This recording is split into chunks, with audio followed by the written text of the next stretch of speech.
Good. There we go. Good morning, everyone. This is our Wisconsin Agricultural Export Advisory Council webinar. We're really excited to share some interesting news and information to carry on for your companies and be a benefit. This is not an official meeting of the council, so no official business will be conducted.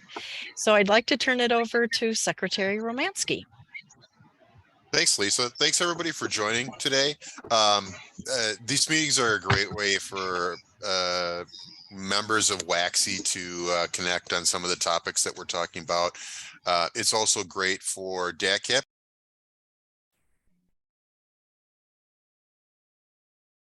Randy, you're muted.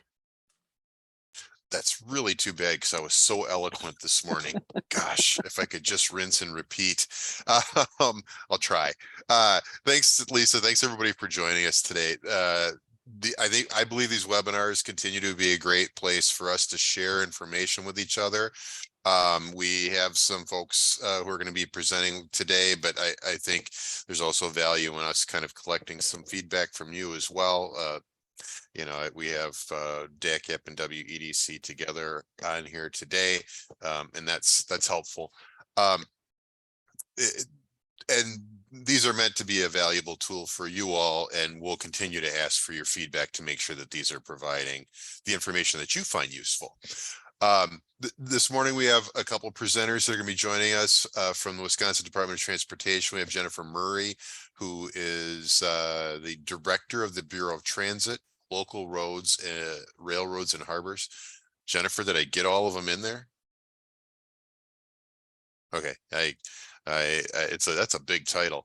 But it'll be good to hear from her. And then Matthew Tereni, who's the business development manager for SEDEX. So we'll have a chance to listen into what they have to say today. I can also kind of share in the beginning that some of you may know I just returned from a trade trip to Kenya. It was organized by the National Association of State Departments of Agriculture and is meant to go to emerging markets. It was the fourth trip that NASDA arranged this year to get into markets that are developing. Kenya would fit that mix. This is the first one that I've been able to join, and it's the first time I've been in Africa. I won't go into great detail about the trip. I think I can share that at a later time and maybe at one of the upcoming full meetings. But I just wanted to share that Kenya and its agriculture and food market is of great potential for Wisconsin. The approach that I think NASDA and I took at this is trying to identify how and where their country is emerging in agriculture and food products, and then how we can fit into that to identify new markets for Wisconsin products, clearly, but also help them do the things that they want to do to feed their country from within. And both of those things point to opportunity areas for Wisconsin. And again, not to get into great detail on this, but true to the charge of the Wisconsin Ag Export Council and the initiative on ag exports, talked a lot about dairy and dairy products, crops and crop product opportunities, and meat products, specifically grain and feed and DDGs for crop products. A lot about dairy genetics, dairy feed, animal care, and then a lot of talk about genetics. I think there's some tremendous opportunity there as they improve the genetics of their dairy herd. Lots of dairy in Kenya, but it's mostly small scale. Sorry, I'm fresh off the trip, so this is probably more than I anticipated sharing with you this morning, but I thought it was valuable because these conversations are happening regularly. We've got an excellent International Agribusiness Center team, proud of all the work that they do. They're all around the world, and this was one opportunity to jump into a market that is emerging. So we'll continue to facilitate relationships for exports in Kenya. NASDA is planning to go back again next year already. And I have some follow-up items that I'm going to share with our team so that we can kind of get the ball rolling on some of those relationships. So I just wanted to share that with you. Again, I can give you some more detail when we get back together a little more formally, but I wanted to kind of kick us off because it's pretty fresh. I just got back on Saturday night. So with that, I'll pause. I know we have other presenters today, so I'll turn it back to you, Lisa. Thanks very much, Randy. Katie, would you like to say a few words today? Sure, I would love to. Thank you for that comment, Randy, about your visit to Kenya. I have to say that WEDC recently did a visit also to sub-Saharan Africa, to the Gambia and to Nigeria to identify export opportunities for Wisconsin, and they are significant. It is a challenging market, so I think it's great to have both international teams from DATCAP and from WEDC to support exporters there. The collaboration is great. I just wanted to make a few notes about WEDC's trade ventures that are coming up. We just completed a trade venture or trade mission to Benelux with Governor Evers. It was a great success. We had 10 companies there. We are looking forward to a trade venture to Mexico, where we will be collaborating with DATCAP. We'll be going together as a joint team using our trade representative there. And that's exciting because both partners really work well together, and it's good to travel internationally as well to bring our companies together. That'll be January 28th to February 2nd. We're also returning to China for the first time since 2019. It's been a long time. COVID has put a wrench in those visits, so we're excited to go back to China from March 9th to March 16th, and that'll be to Shanghai and Beijing. We're also going to Germany April 6th to 13th. The focus of that trip is biohealth. And then our last trade venture for the fiscal year is Canada. That's April 7th to 12th. And that too is a collaboration with DATCAP that we're excited about. Looking forward into fiscal 25, Aaron Zitzelberger and his team are thinking about identifying new countries where we'll go. And Africa is on that short list. So that's exciting for us to open a new market. Also, I wanted to comment on IMAGs. This year, we have done 2 offerings for the IMAG. The first one is closed. We had incredible number of applications. And the second round will be in February, running through near the end of March. So if your companies did not get a chance to apply for the IMAG in the first round, there is going to be a second round. We will continue to follow this process going forward. It helps us give companies more time. If they apply later in the year, they have much less time to utilize their full IMAGs. I'll turn it back to you, Lisa. Thank you. Thanks very much, Katie. This is really great information, and we're really excited about our collaboration with WEDC on the trade ventures coming up just in the next 6 months. So this is great. I'd like to turn the program over to Jennifer Murray, and we'll hear an update from her about the Agricultural Roads Improvement Program. So over to you, Jennifer. Great, thank you. Can everyone hear me? Yes. Okay, and I am going to share my screen because I have some slides. Would that be okay with you? All right. Let's see if I can do it.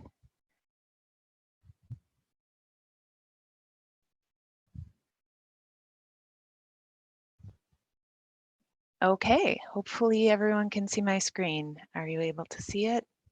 Yep, okay, great. Well, thank you for inviting me today. My name is Jennifer Murray. I am the director of our Bureau of Transit, Local Roads, Railroads, and Harbors at Wisconsin DOT. And we are really trying to get the word out about the Agriculture Roads Improvement Program, also known as ARIP. We are just in the development phase as this was part of our state budget. And so I'm going to talk a little bit about that today. This program will be implemented through the Wisconsin DOT Division of Transportation Investment Management out of our local roads and finance section. And a lot of the information is still in draft form as we develop the program. So you'll see many of the slides today say draft, indicating that.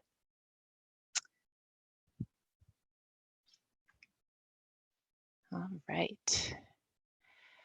So the 2023-2025 Wisconsin biennial budget provides $150 million in segregated state funding for the ARIP program.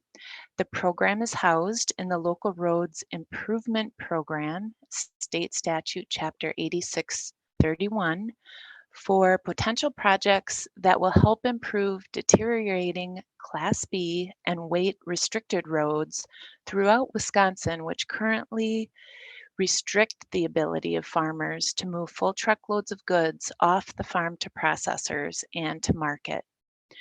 Projects can be funded at up to a 90% cost share, and the program must award projects within 3 years before June of 2026, and those projects must be reimbursed by the department within 5 years or by June of 2028.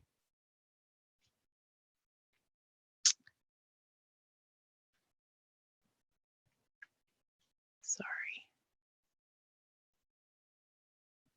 There we go.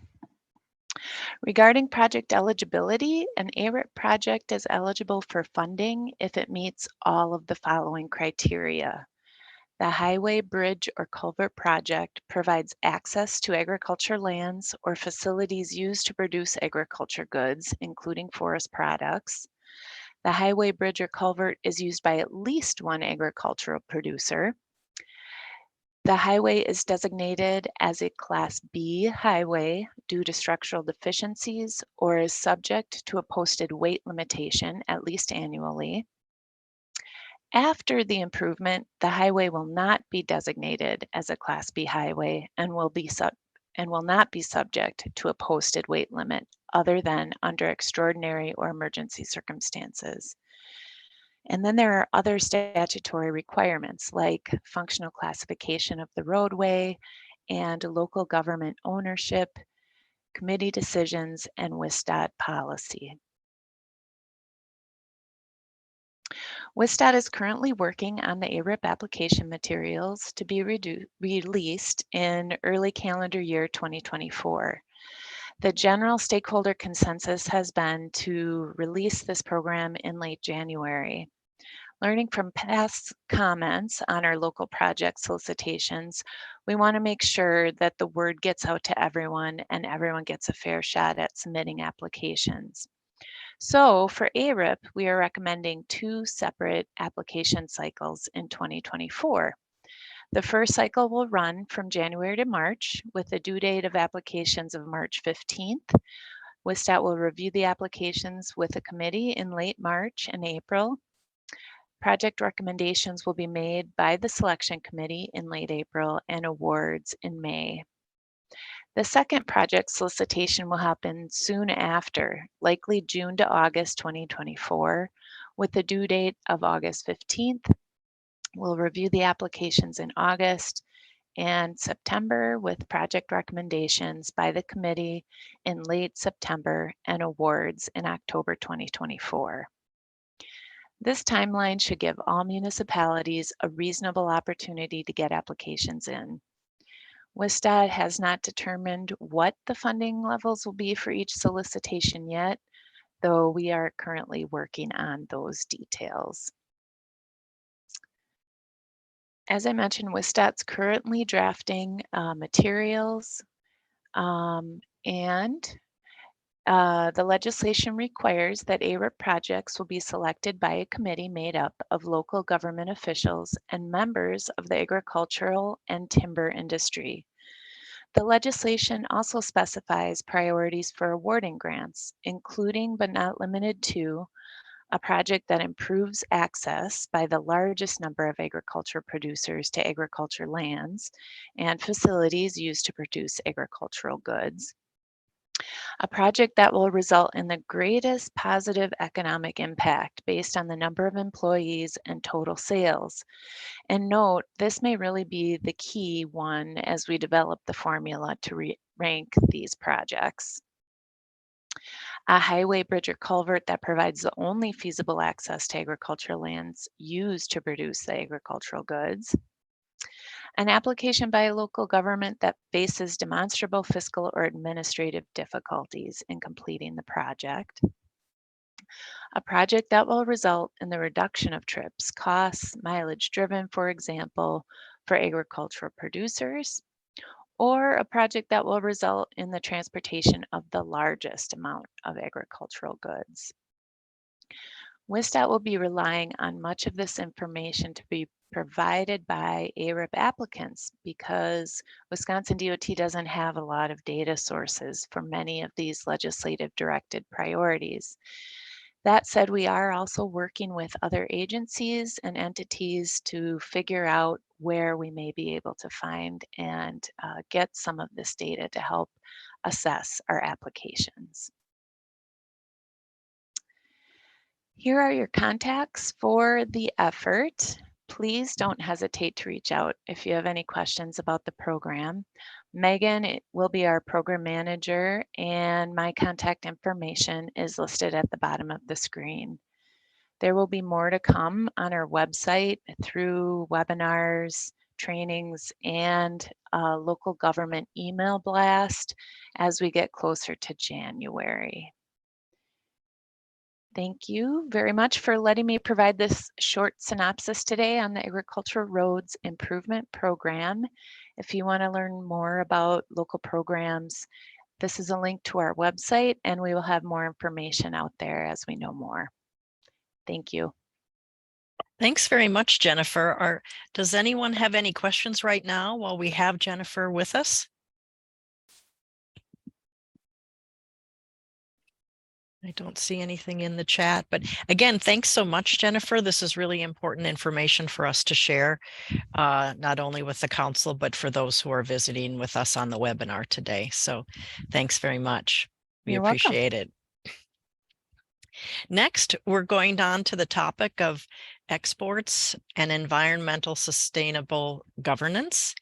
And we're pleased to have with us today Matt Tereni of SEDEX, and he'll be giving an overview of his organization and the services they provide. Welcome, Matt.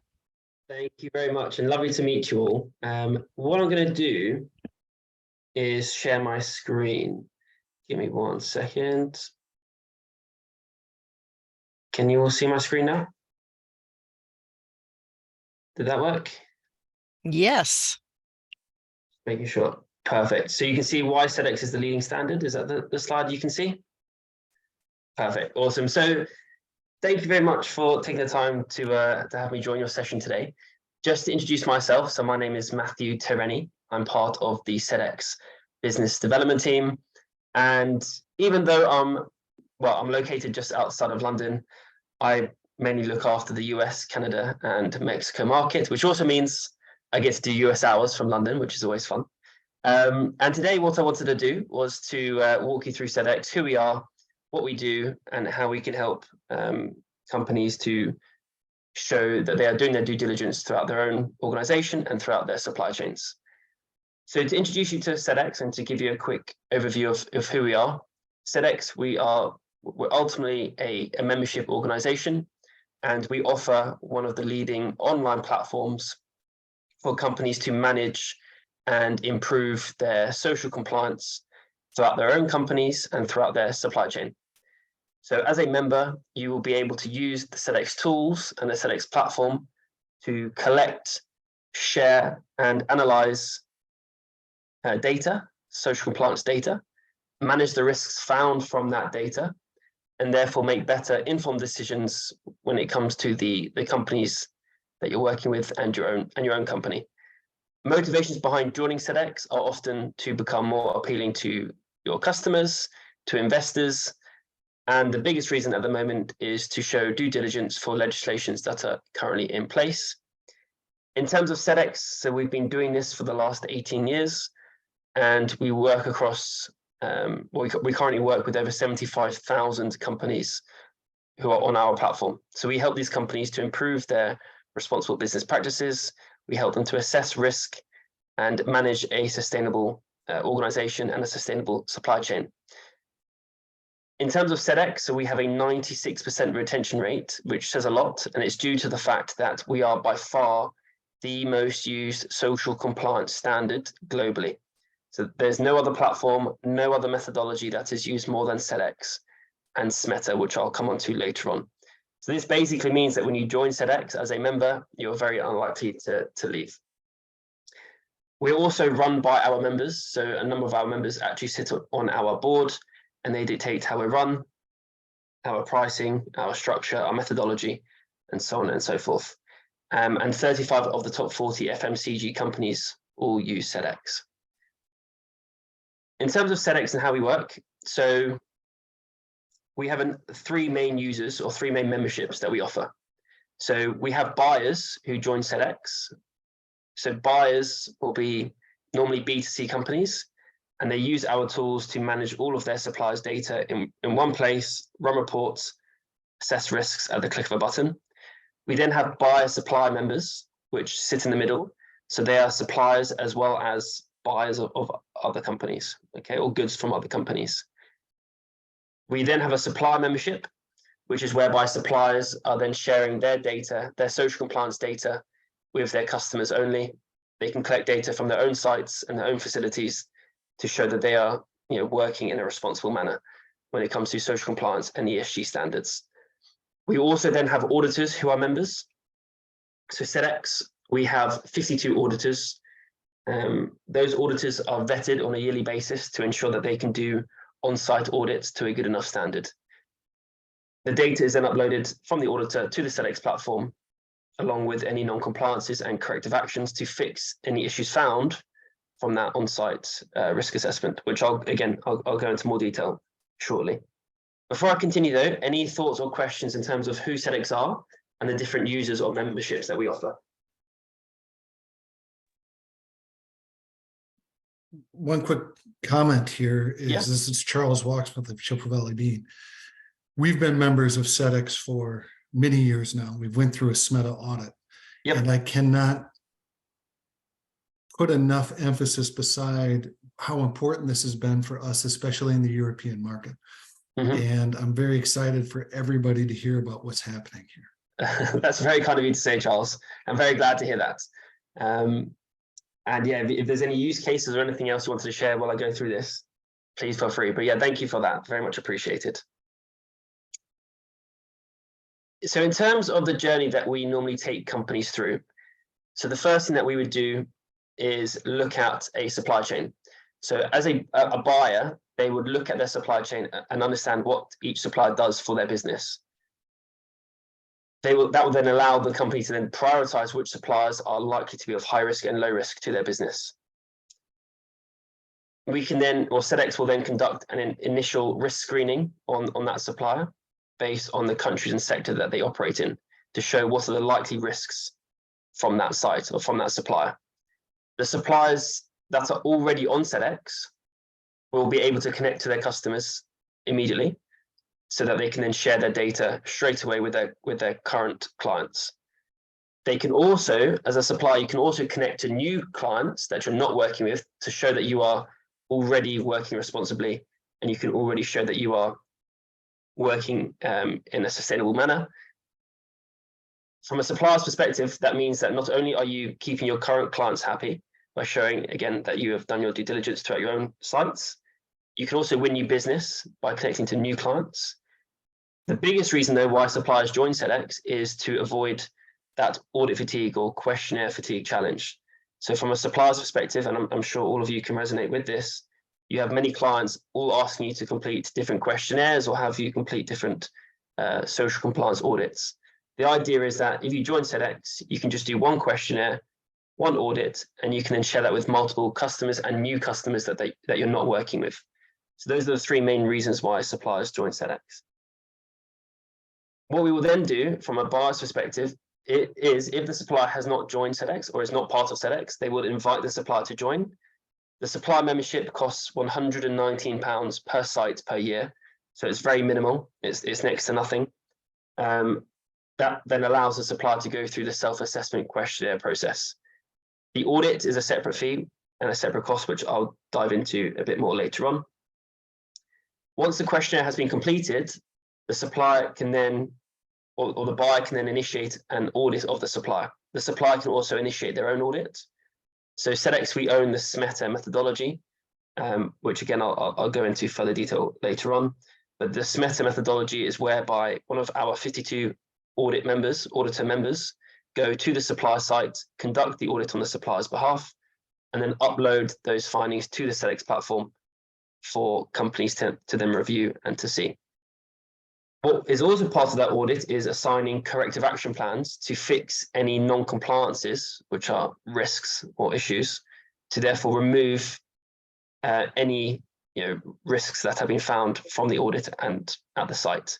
Therefore, we're then driving improvements throughout a buyer's supply chain and through a supplier's company, through a supplier's sites. What will then happen is the buyers and the suppliers can then monitor this process in real time using our platform. We have dashboards and analytics tools to monitor this process, view the reports and view the outcomes of this journey. Okay. Again, any thoughts, questions on that? Does that all make sense before I continue and deep dive into how we collect the data?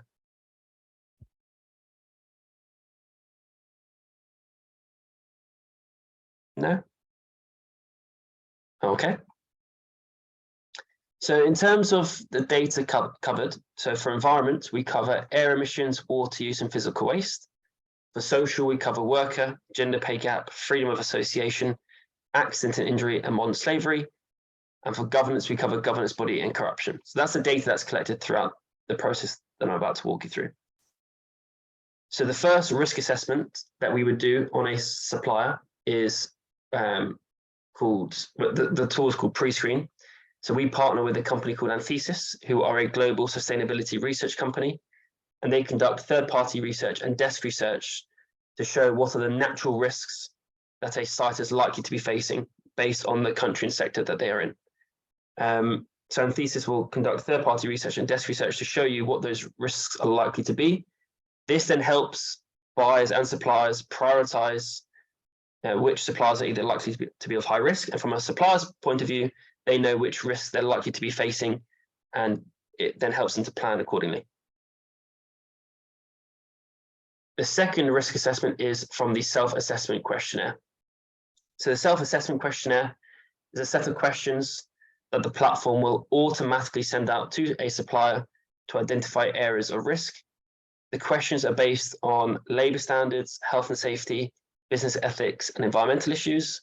And the questions will be tailored specifically to the supplier, depending on the supplier's size, sector, and location. Each supplier will normally answer between 50 to 70 tailored questions of a maximum of around 300. And the supplier has the opportunity to then provide evidence to back up their answers, such as any certifications, other types of audits, photos, documents, anything to back up their answers, they are able to upload to the platform. The platform will then give a risk score out of 10 from the supplier's answers. 10 being high risk and 0 being low risk. Okay. The third risk assessment that we have is the on-site SMETA audit, which I'm sure a lot of you have heard of. In fact, a lot of companies have heard of SMETA over SEDEX. So SMETA is probably a bigger brand than SEDEX, even though SMETA is actually owned by SEDEX. So SMETA stands for SEDEX Members Ethical Trade Audit, and it's our own social auditing standards that companies use to assess a supplier's conditions again, across labour standards, health and safety, environment, and business ethics.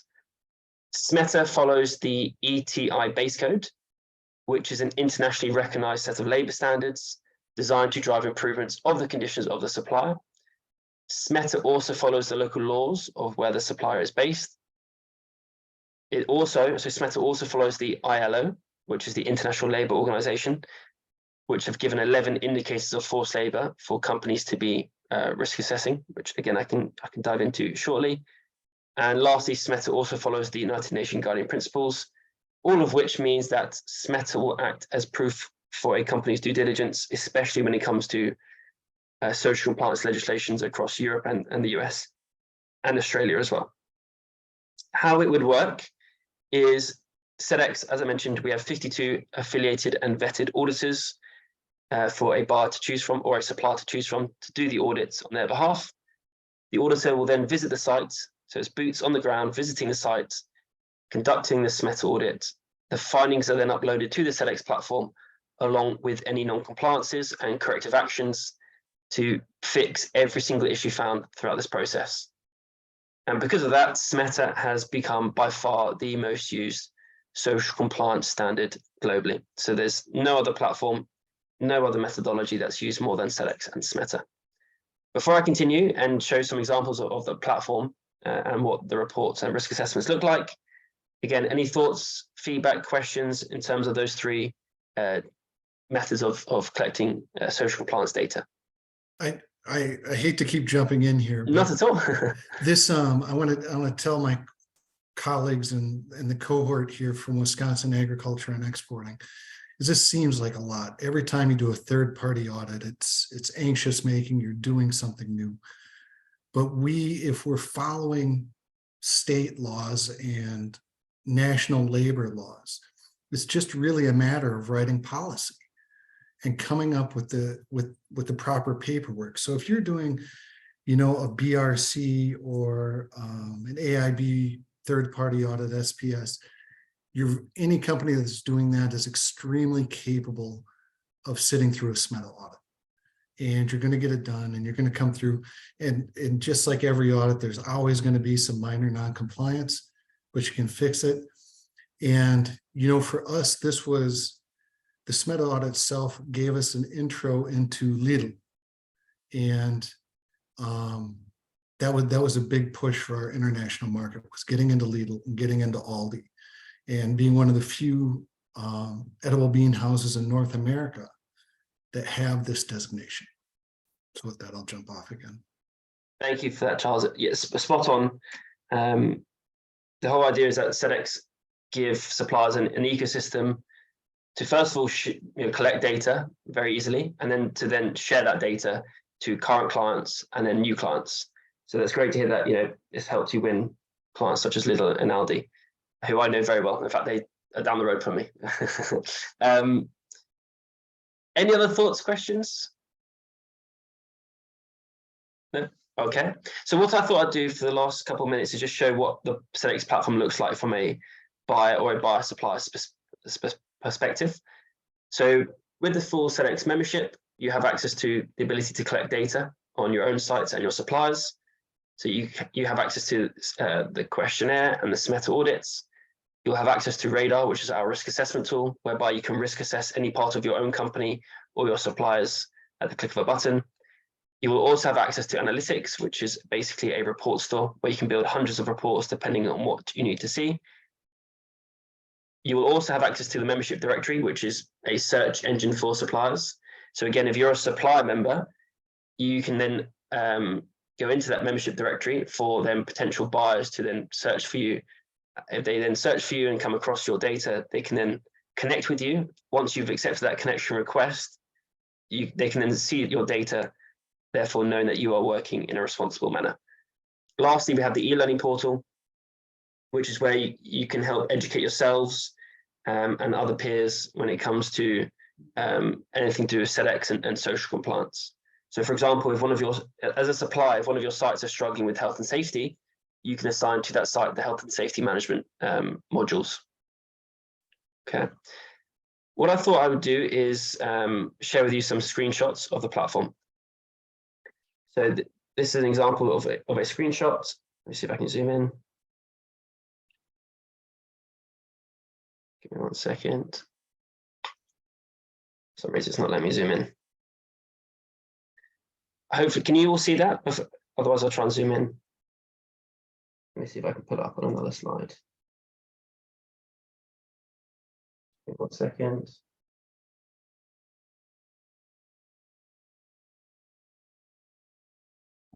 This is just from PowerPoint, so apologies for that. But this is an idea of a screenshot that you can pull from the platform. So this report is showing, first of all, well, the platform will give risk scores to a supplier's sites. The risk scores are out of 10, 10 being high risk, 0 being low risk. So this report will immediately show from those sites which sites are of high risk and low risk to an organization. The idea is that once the corrective actions have been completed to a good enough standard, and they have then it's been verified that those issues have been removed, the sites will move from a high risk to a low risk site on SEDEX. You can also track all of the issues that were found throughout this process and the criticality levels of those issues. Okay, let me go back. Apologies for this. Another quick report to show you. You can then deep dive into an individual site. So we're just looking at one particular supplier site. We can see how they've scored for labor standards, health and safety, business ethics, and environmental issues. You can compare the expected risk to the site risk. You can track the vulnerable worker summaries from the supplier site. You can track the topic level inherent risk scores and all of the audit findings at the click of a button and the criticality levels of those issues. And you can also then see whether there's any, risks of forced labor, child labor, deforestation, and conflict mineral violations. The audit tab at the top will allow you to deep dive into an audit itself and their questionnaire. You can benchmark suppliers against each other to see which suppliers are performing better or worse. And you can then build tailored reports such as this. So in our analytics, you can then track all of the issues that were found in your sites. You can track findings by type, so how many non-compliances you have. Hopefully none of you have 398 non-compliances, but this is just an example. And you can then track in real time the non-compliances breakdown. So for example, this is showing that for the business critical non-compliances, that there are 10 that are still open and need to be removed. However, 10 have been closed and fixed. Ultimately, what this is trying to do is help remove any of that, as I say, audit fatigue, challenge. We want to automate this process and make it as easy as possible. No one wants to go through an 80-page audit or questionnaires. The whole idea is that the platform and SEDEX remove that issue for companies. Again, I'd love to hear thoughts, feedback, questions, and then I can pass it back to Lisa. Any questions from the group right now? Otherwise, I think it'd be great to have Charles jump in and talk about his experiences, and he's got some slides to share. So that'd be great. Thank you all. Well, thank you very much, Matt. Matthew. This was really great. Thank you. A lot of heavy information, right? To digest, and I think Charles can help us work it into real life situations here. Again, Matt, thank you. Everybody who's been on this council knows my focus on ESG and how that affects how we can market and sell Wisconsin products into the international market. Of course, some regions it's more important than others, but it's if you're not doing it, your competitors are, and they're, like I said, having access to and being part of SEDEX and SMETA gave me a 3 to 4 year advantage over some of my competitors into some very large companies in Europe. So I can't stress the importance of that enough. I'm going to talk about a couple other things today. Kimberly Paris of Bank of America would have been a great speaker here, but unfortunately she was in a minor car accident and then couldn't make it today. So Mark and Lisa asked me to step in. What I'm about to share is not really my area of expertise, but I can provide some brief insight on it. So let me share my screen here. And Okay, so this is I just titled this quickly, the importance of sustainability in export markets. And the first topic I'm going to talk about is an SDG report. That's the United Nations Sustainable Development Goals. There's 17 goals. And for about the past 10 years, or I don't exactly remember, since they released those goals, Chippewa Valley Bean has been producing an annual report. And this is for the greater goal of reaching these levels that the UN has laid out in making a better world. And that sounds like such a big push. But the thing about it is you establish goals for your company, and then you work at incremental steps to hit those goals. And what this report does is it shows your buyers that you're paying attention to things. And this is actually a document that we share with our lenders and our insurance companies. And that has an impact on it too, because we'll go into it later, some screenshots of what banks are looking at now. There's a lot to it. And so the development goals, like I said, there's 17, from no poverty to life on land, life below water, climate action, what your organization is doing to help the world meet these things. And it's kind of interesting in how you can do it. And like I said, it's incremental. And the one thing you shouldn't do is greenwash anything. But a good example of setting a goals on using less energy is Chippewa Valley Bean has 6 road fleet vehicles, not our trucks, not anything else, but 6 vehicles we use as part of our organization. Well, you replace 2 of those vehicles with electric vehicles, and now you can say 30% of your fleet is electric-based vehicles. And that's not nothing. That's 30% moving forward. And as you look at this kind of stuff, you can make strides. So here's just an example of the report we did. 13 is climate action. But I want to draw attention specifically to the section on the right. That's in Korean. And so I was able to have all this material translated as part of our IMAG grant for marketing in Asia. And so through my IMAG grant, we were able to do Chinese, Korean, and Japanese translation for this material to go into those markets and show our strength. And we found that in the bean world, my world specifically, very few people are doing this. And I have to say that this is not earning us any more money to do, but much like SEDEX and much like SMETA, it makes you the buyer of choice. It makes you the first one in line. And then it comes down to price sensitivity. So next is just quickly what I'm calling a lender snapshot on sustainability. Every big bank is looking to invest in sustainable options. If your company has an SDG report, if you have a SMETA audit, if you are putting in a solar grid, all these things that you're doing makes you more attractive to your lenders. Because a lot of it is about risk management and risk diversity. And so if you can come through and do these things and show your lenders that you're handling your risks, you may get better rates. It's as simple as that. You know, Bank of America, 1.5 trillion over the next few years. It's amazing. And if you go play around their website, there's so much to see and what they're talking about and what they're looking to do from their investment arms, just basically to their lending arms. BMO Harris, the same way. All our ag lenders, even Compeer is looking at sustainability issues. Wells Fargo, I just want to say it's out there. Even to the point where, you know, our capital lender and our land lender, PGIM Prudential, they want to see our reports every year. They want to know what we're doing. And it helps us move forward. So simply that's it. That's what I have today. It's like I said, Kimberly Paris would have been a much better speaker on this and could drive that stuff home. But I just wanted to draw everybody's attention to it and to get everybody thinking about it. You know, because our stated goal as council is to continue to increase Wisconsin ag exports. And, you know, any leg up we can give our companies is important. So thank you. Sorry I'm so short, guys, but that's it today. No, that overview you gave of the various lenders, that research you put together so quickly, I think is really valuable to the companies we currently have on the call.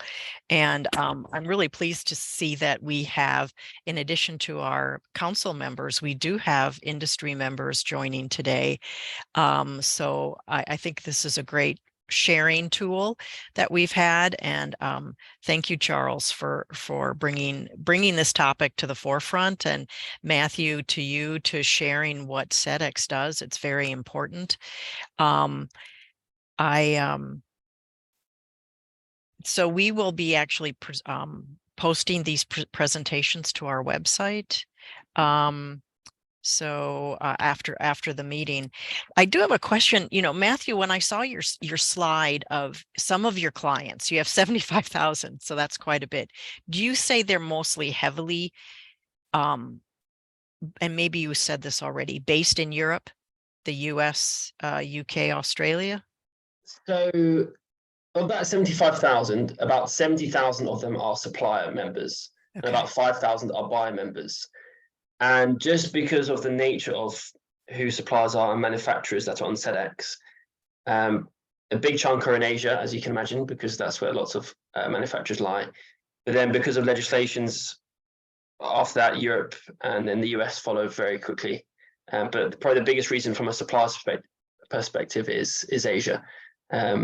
Asia, then Europe, then the US. Okay, thank you. Very helpful. Very welcome. Does anyone have any oh,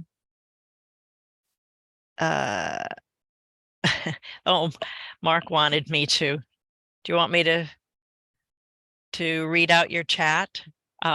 Because we're a state agency, we can't recommend one service or company over another. So this is an informational sharing of this particular area. So just wanted you to be aware of that. But we will be sharing this information on our website after, hopefully, or some information on our website after the webinar.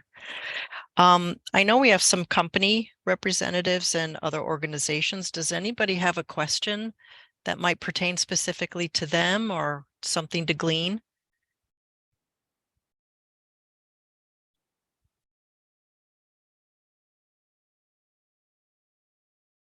Okay. All right. Well, thank you very much for this information. Mark, do you want to continue on with the rest of our program? Great, yes, we'll be able to do that. Is everyone able to hear me? Yes. Great. And thanks for that. Thanks for the information. You know, it was interesting, you know, Charles, as you brought in the comment around the banks and the fact that not only the beneficial information I'm talking about, what you're doing for ESG, but the fact that financially it's beneficial for you. And frankly, it's a risk. So if a bank feels like you are not as up to speed or have challenges in some of those areas, and I would think as well for insurance, then lending rates are higher, perhaps insurance rates are higher, and then certainly as you look for investors, there may be concerns around that. So it's not just a nice thing to have, I think, anymore. It's looking to be a need to have. And as we've traveled and done some of our trade ventures, trade missions, trade shows, we're talking to overseas companies, certainly in the EU, in Australia, New Zealand, Canada, Japan, Korea, a number of these markets. And with the larger corporations, if you're not speaking about that, if you're not having solid messaging around it, if it doesn't look like you're stepping up and leaning into these elements, then that does have an effect on whether you get selected as a supplier or get a better price for the product that you're supplying. So I think it was interesting to hear some of the information. In the last bit of time that we've got available this morning, what we thought we could do is just talk a little bit about what we're planning from now until the end of the fiscal year, which is the end of June.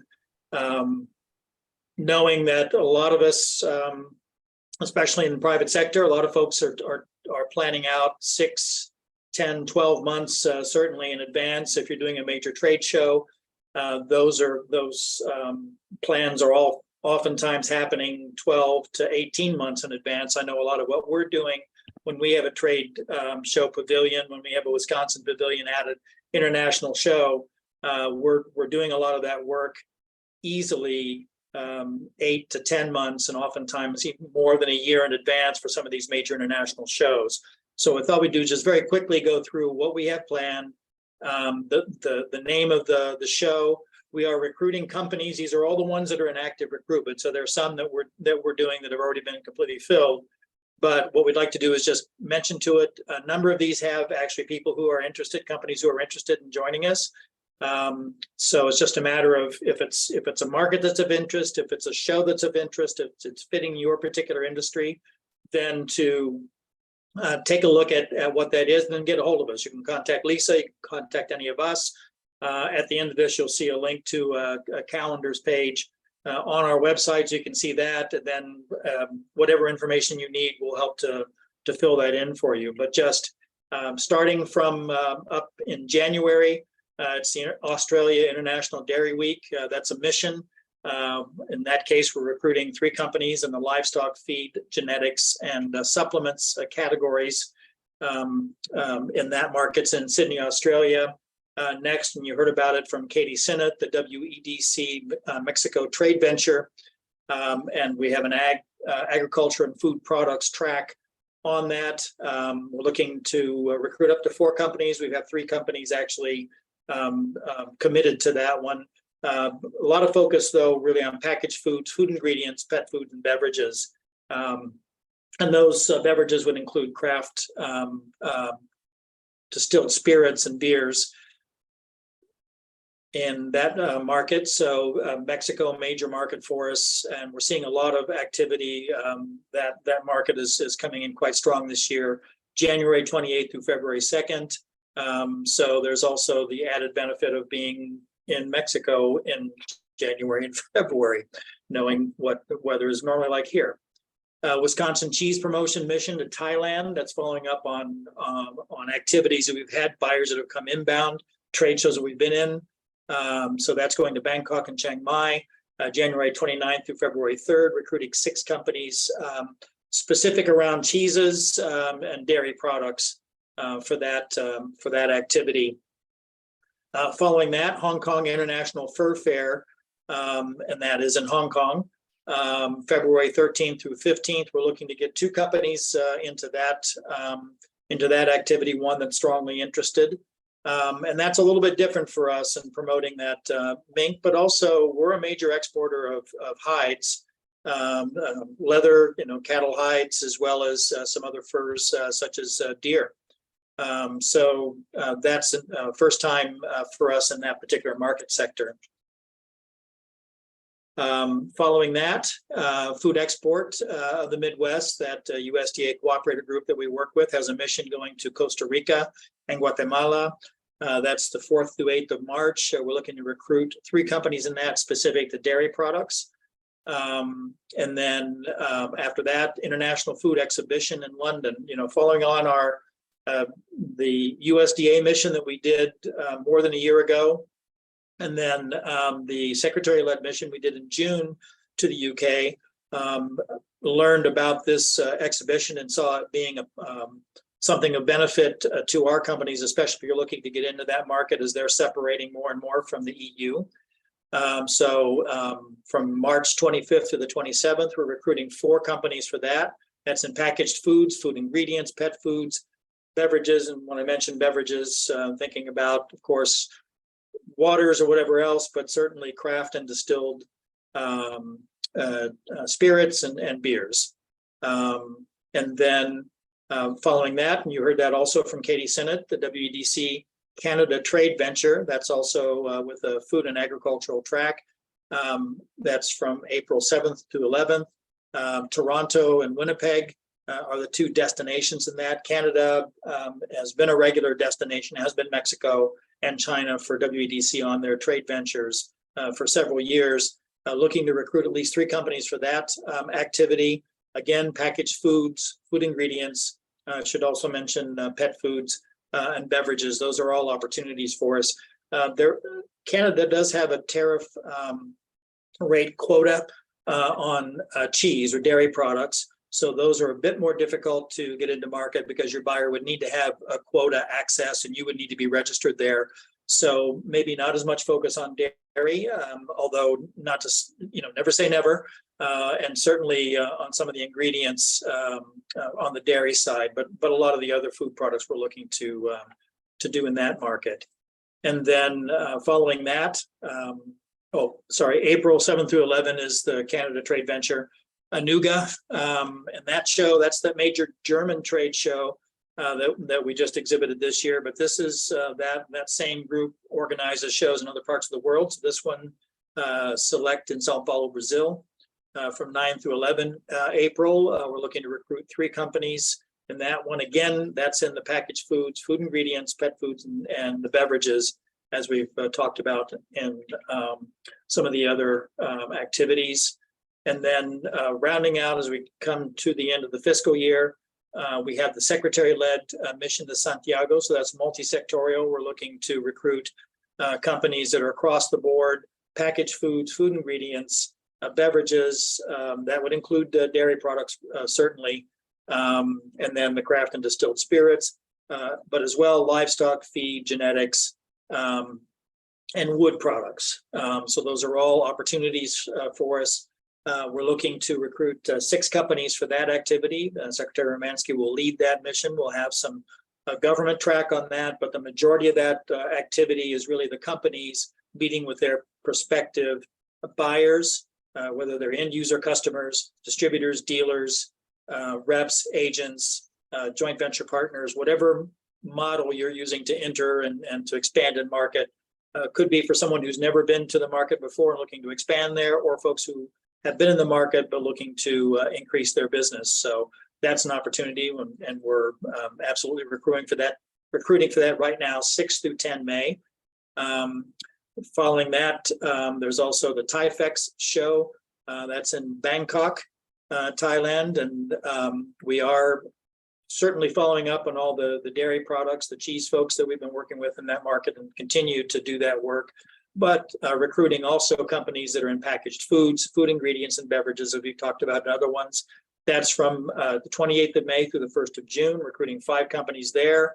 And then finally, to finish out the fiscal year, is Alimentec show. That's in Bogota, Colombia, 18 through 21 June, recruiting 3 companies there, again, in those packaged foods, food ingredients, and beverages that we've mentioned in some of those others. So as you see at the bottom, that's the link to the screen.